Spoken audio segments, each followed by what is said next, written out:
Welcome to the 12-minute mile.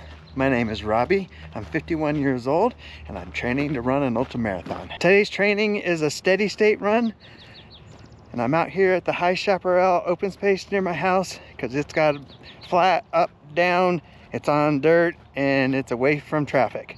Let me show you around.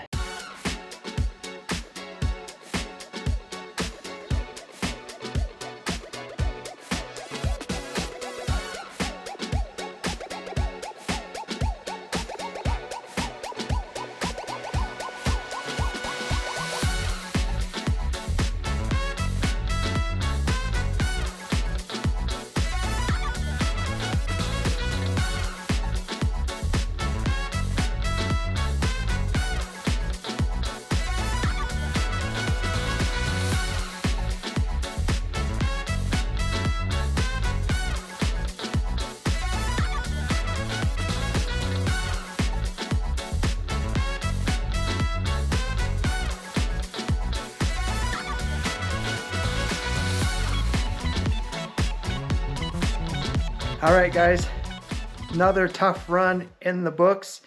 Just a recap on my steady state runs. The first 15 minutes, I am just warming up. So it's a combination of walking and slowly running. And then I'm at a steady state pace for 30 minutes total. And then the last 15 minutes of my run, I'm doing a cool down. So that's a combination of walking and running and just recovering from the run. And looking at the stats of my run today, I was right about almost 50% for the level that I need to be at. So that's awesome. Now, how do you figure out what your steady state pace is? Well, you just have to practice at it.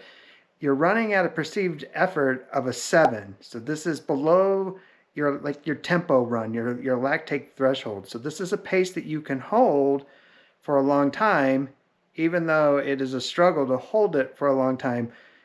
So you just have to practice at this and figure out what that is for you. My training plan is based around Jason Koop's book, Training Essentials for Ultra Running. Now, Jason's book gets into a lot of technical terms, scientific terms, stuff they've done in the lab, and you can read about it and for me, I can kind of make sense of it, but I'm not a scientist. I'm not at that level. So I kind of have to dumb things down a little bit to understand what's really happening when you do a steady state run. And here's the 3 takeaways. The first takeaway from a steady state run, the benefits of it, is we are improving our muscles' ability to process oxygen. So in a way, kind of think of it as we're upgrading our engine, like say a car engine, so it can run longer, run faster, and not overheat. Second, we're teaching our body to burn fat for fuel instead of relying just on sugars/carbs. And third, we're working on making our cruising speed, if you want to call it that, this is like our forever pace, faster. Because right now, my steady state runs is anywhere from a 9 to 10 minute mile. That'll be different for you, but I know as I keep working on steady state runs, we'll get to my tempo blocks, we'll get to interval workouts, and when I get back around to another endurance training block and my steady state run, I know my steady state run pace will be quicker than a 9 to 10 minute mile. You know, it might be an 8:45 to a 9:30. I'm a firm believer in the teachings in this book. It's led me to complete several ultramarathons in the past. I've completed 62 miles of the Leadville 100. So the methodologies in this book work. You just got to put it into practice and do the work. All right, that's it for today. We'll see you tomorrow.